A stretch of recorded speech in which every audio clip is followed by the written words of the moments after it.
Hello friends, welcome back to our channel. मैं हूं doctor विजय और आज के वीडियो में हम बात करने वाले हैं रूमेटॉइड आर्थराइटिस के बारे में, जिसको गठिया या जोड़ों में दर्द होने की दिक्कत कहा जाता है। और इस वीडियो में मैं बात करूंगा कि कौन कौन से फूड आइटम्स हैं जो इस बीमारी में हमको अवॉइड करनी चाहिए ताकि आपको कम प्रॉब्लम हो। इसमें हम लोग ये भी बात कर सकते थे कि कौन कौन से फूड खाने चाहिए थे, लेकिन हम फिर भी बात कर रहे हैं कौन से फूड्स नहीं खाने चाहिए, क्योंकि अभी तक जितनी भी रिसर्च हुई है ये तो बहुत ही कन्फर्मेटरी बताना थोड़ा सा मुश्किल है कि कौन कौन से फूड की वजह से इसको आराम मिल सकता है या क्योर हो सकती है। बट इसके काफ़ी सारे एविडेंस है कि किन की वजह से ये बीमारी ज़्यादा बढ़ सकती है, आपके जोड़ों में ज़्यादा दर्द हो सकता है, जोड़ों में ज़्यादा सूजन हो सकती है। तो इसलिए हम बात कर रहे हैं कि कौन कौन से फूड आइटम नहीं खाने चाहिए। मैं ये मानूं कि आपको रूमेटॉइड आर्थराइटिस के बारे में सब कुछ पता है या क्या होता है ये तो कम से कम पता ही होगा, बट फिर भी थोड़ा सा रिवीजन करना ज़रूरी है। तो रिवीजन का ऐसा है कि रूमेटॉइड आर्थराइटिस जो है वो एक क्रॉनिक प्रॉब्लम है, यानी कि किसी को हो जाती है तो वो क्रॉनिकली बनी रहती है, पूरी तरह से ठीक नहीं होती है। और इसमें होता क्या है कि जो हमारे जो जोड़ होते हैं, जोड़ों के ऊपर जो लाइनिंग होती है उसके अंदर छोटी छोटी थोड़ी थोड़ी इन्फ्लेमेशन हो जाती है, जिसकी वजह से उसके अंदर स्वेलिंग हो जाती है और स्वेलिंग के साथ साथ इसमें दर्द होता है और इन दोनों की वजह से स्टिफनेस हो जाती है, यानी कि जोड़ों में मूवमेंट कम हो जाती है। इसमें ज़्यादातर जो जोड़ होते हैं वो आपके हाथ के या उंगलियों के या कलाई के या घुटने के, ये जोड़ जो है काफ़ी ज़्यादा इसमें इन्वॉल्व होते हैं और आपको काफ़ी ज़्यादा परेशानी फेस करनी पड़ती है रूमेटॉइड आर्थराइटिस की वजह से। तो ये तो हो गया रूमेटॉइड आर्थराइटिस है क्या। इसमें होता क्या है बेसिकली कि ये मान लीजिए कि एक घर है और घर का एक अपना एक सिक्योरिटी सिस्टम है और उसके अंदर आपने कोई भी बंदा जो बाहर से घुसेगा उसको एक हथौड़ा आके लगेगा ज़ोर से, तो ये सिक्योरिटी सिस्टम है। तो उस सिक्योरिटी सिस्टम की खास बात यह है कि वो पहचान लेता है कि कौन बाहर का और कौन अंदर का है। तो जब घर वाले आएंगे तो कुछ कहेगा नहीं, और जब बाहर के वाले आएंगे जैसे कि बैक्टीरिया, वायरस, इन्फेक्शन और इस तरह की कोई भी चीज़ आएगी तो वो एक्ट करेगा और उसको हथौड़ा मार के भगा देगा। लेकिन रूमेटॉइड आर्थराइटिस में क्या होता है कि यही हथौड़ा हमारे अगेंस्ट ही चलने लग जाता है, जो घर के अंदर रहने वाले लोगों के ऊपर ही। तो घर वाले लोगों के ऊपर, जो दीवारों के ऊपर हथौड़ा कभी भी चल पड़ता है, उसको पहचान नहीं रहती है कि ये नुकसानदायक है और ये हमारे घर का है। तो हथौड़ा चलता है तो कभी दीवार तोड़ दी, दीवार तोड़ के ईंट नीचे गिर गई तो उसके अंदर से चलना मुश्किल हो जाता है। कुछ वैसा ही जैसे दर्द और स्वेलिंग की वजह से आपके जोड़ों में स्टिफनेस हो जाती है, रुकावट हो जाती है। तो ये तो है रूमेटॉइड आर्थराइटिस। अब खाना कौन से का नहीं खाने हैं, तो जो सबसे बड़ी इंपॉर्टेंट चीज़ है जो मैंने आपको इतनी देर से बताई वो है इन्फ्लेमेशन। जितनी इन्फ्लेमेशन होगी उतना ही ज़्यादा दिक्कतें बढ़ेंगी। तो इन्फ्लेमेशन को बढ़ाने वाले जो फूड आइटम्स हैं वो सारे के सारे रूमेटॉइड आर्थराइटिस में कोशिश करनी चाहिए कि आप उनको अपनी डाइट से धीरे धीरे कम कर दें। एलिमिनेट कर देंगे तो और भी ज़्यादा अच्छा रहेगा, उनके बेटर अल्टरनेट ढूंढ सकते हैं।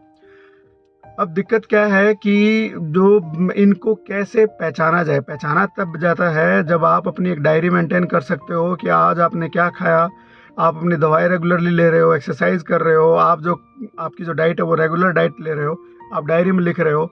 और फिर उसके बाद में हर सुबह और रात को सोने से पहले और दोपहर को जब भी आप उसके लक्षण देखो कि कोई किसी तरह का लक्षण तो नहीं है, पेन तो नहीं है, सूजन तो नहीं है, कोई दिक्कत तो महसूस नहीं हो रही है, जब आपको ये लगे कि कुछ दिनों के बाद में ये डाइट खाने के बाद मुझे ये तब दिक्कत होती है, तो आप आसानी से पहचान सकते हो कि ये फूड आइटम की वजह से मेरे शरीर में इन्फ्लेमेशन होती है, जिसकी वजह से जोड़ों में दर्द होता है और होती है स्टिफनेस। तो ये तो है बड़ा ही सिंप्लीफाइड तरीका सा है। इसके अलावा कुछ फूड्स हैं जिनको आप डायरेक्टली ऑब्जर्व कर सकते हो या आप ध्यान दोगे तो आपको पता चलेगा। तो सबसे पहले है प्रोसेस्ड फूड, यानी कि जिसके अंदर रिफाइंड शुगर है या डीप फ्राइड फूड है, प्रोसेस्ड फूड है, या आजकल जो है जैसे दाल, जैसे मटर पनीर है या फिर पनीर की कोई वेजिटेबल है। बहुत सारे जो फूड आइटम है वो प्रोसेस्ड करने के बाद में उनको फ्रोजन कर दिया जाता है ताकि उनकी शेल्फ लाइफ बढ़ जाए और वो लंबे टाइम तक यूज़ हो जाए। तो इस शेल्फ लाइफ को बढ़ाने के लिए कुछ प्रिजर्वेटिव यूज़ किए जाते हैं और इन प्रिजर्वेटिव की वजह से ही इन्फ्लेमेशन होती है। ये हमारे इम्यून सिस्टम को भड़काती है, जिसकी वजह से इन्फ्लेमेशन होती है। जो रिफाइंड शुगर होती है वो बेसिकली, जो शुगर बहुत अमाउंट में जब हमारे शरीर में जाती है रिफाइंड शुगर, तो उसकी वजह से प्रॉब्लम क्या होती है कि वो भी इन्फ्लेमेशन को इम्प्रूव करती है, बढ़ाती है इन्फ्लेमेशन को, जिसकी वजह से आपको प्रॉब्लम होती है। दूसरा इसका नुकसान ये है कि इसके अंदर अनहेल्दी फैट होता है और जिसकी वजह से वज़न बढ़ता है, और इसके अंदर ऐसे न्यूट्रिएंट्स नहीं होते जो इन्फ्लेमेशन को कम करते हैं।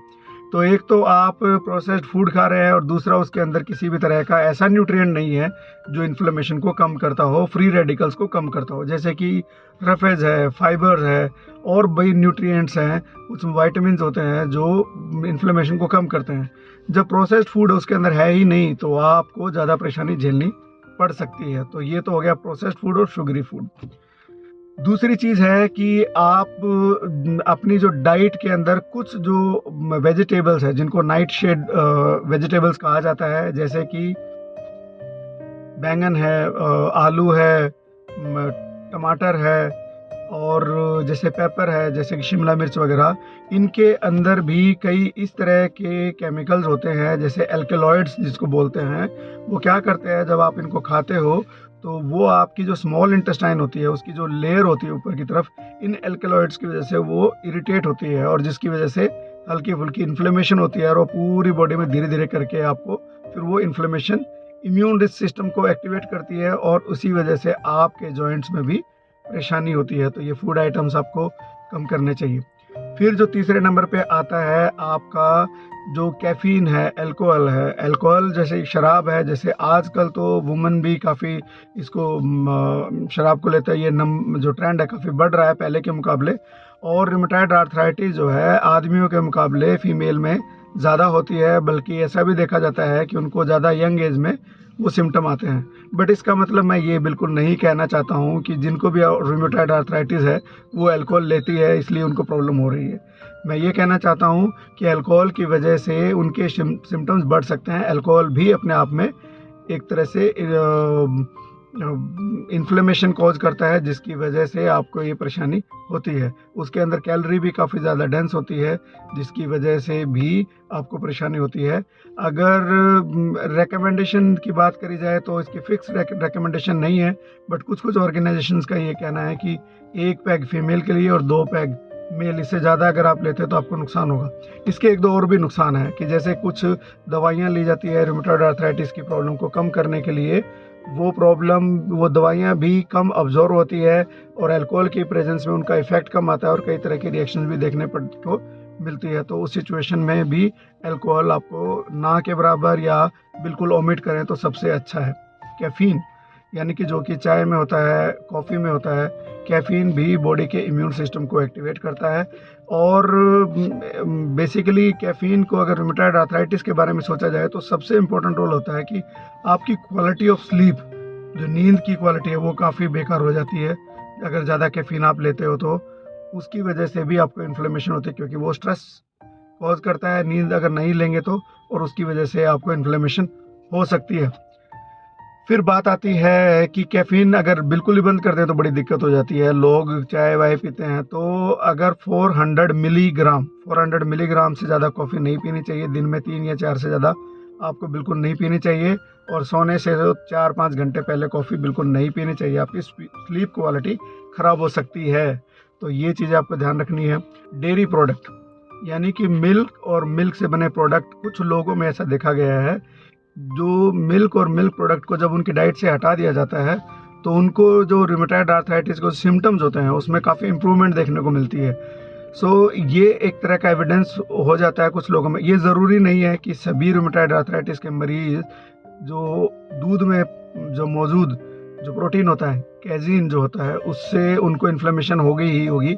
सभी में नहीं होता है, लेकिन जिसमें होता है अगर उसको रिमूव कर दिया जाए मिल्क को उनकी डाइट से तो उनको सिम्टम में रिलीफ भी मिलता है। तो एक तो हो गया कैजीन जो है मिल्क के अंदर होता है, उसकी वजह से प्रॉब्लम होती है। और दूसरा इसके अंदर एक शुगर भी होती है जिसको हम लैक्टोज बोलते हैं। तो लैक्टोज भी इन्फ्लेमेटरी रिस्पॉन्स प्रोड्यूस करती है, जिसकी वजह से आपके सिम्टम्स में काफ़ी ज़्यादा जो है बढ़ोतरी आप नोटिस कर सकते हो। फिर उसके बाद नंबर आता है ग्लूटेन का। ग्लूटेन बेसिकली जैसे कि आप मेज़ है या वीट है या राई है, इनके अंदर एक प्रोटीन होता है, उसको बोलते हैं ग्लूटेन। ग्लूटेन भी बेसिकली आपके इंटेस्टाइन पे इफ़ेक्ट डालता है, उसकी लेयर के साथ में इरिटेट करता है, जिसकी वजह से इम्यून रिस्पॉन्स डेवलप होता है, इन्फ्लेमेशन होती है और आपके जॉइंट्स पे इफ़ेक्ट पड़ता है। तो ऐसा देखा गया, जिन्होंने अपनी डाइट से ग्लूटेन को रिमूव कर दिया, उनके सिम्टम काफ़ी रिलीफ होता है। कुछ कुछ लोगों को रूमेटॉइड आर्थराइटिस नहीं, बट ग्लूटेन की वजह से एलर्जी होती है, उनके अंदर भी ये दिक्कत जो है इम्प्रूवमेंट आती है अगर इनको अपनी डाइट से हटा दिया जाए।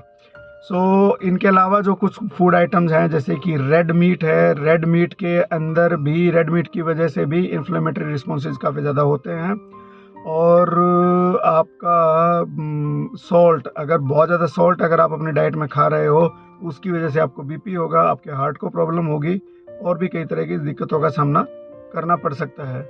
ओवरऑल आई वुड से कि ज़्यादा से ज़्यादा आपको इन फूड आइटम्स को अवॉइड करना चाहिए। अगर आप 1 महीने की ऑब्जर्वेशन के बाद में अगर आपको महसूस होता है कि मैंने ये फूड आइटम खाया, उसके बाद मुझे ये प्रॉब्लम हुई, तो आप अपनी डाइट से रिमूव करके देखिए। उस तरह से आप बहुत आसानी से कस्टमाइज़ कर पाएँगे अपने खुद के लिए डाइट। इन सब फूड आइटम्स को अपनी डाइट से हटाने का मतलब ये बिल्कुल नहीं है कि आप अंधाधुंध कुछ भी अपनी डाइट से हटा रहे हो या कुछ भी ऐड कर रहे हो। आप अपने जो लाइफ पैटर्न को, अपनी डाइट को ऑब्जर्व कीजिए, लिखिए, उसके बाद में डिसाइड कीजिए कि क्या हमको निकालना है अपनी डाइट से और क्या नहीं निकालना है। काफ़ी ज़्यादा हेल्प होगी अगर आप अपने डॉक्टर से इस बारे में कंसल्ट करेंगे, डायरी बना के लेके जाएंगे कि मैंने उस डेट को ये खाया था, फिर मुझे ये दिक्कत हुई थी, तब मैंने ये खाया था, तब मैंने दिक्कत होगी। और हर फूड आइटम के साथ में आराम से रिलेट कर पाएंगे कि कोई पर्टिकुलर फूड आइटम खाने के कितने दिन के बाद में मुझे दिक्कत होती है। That's it.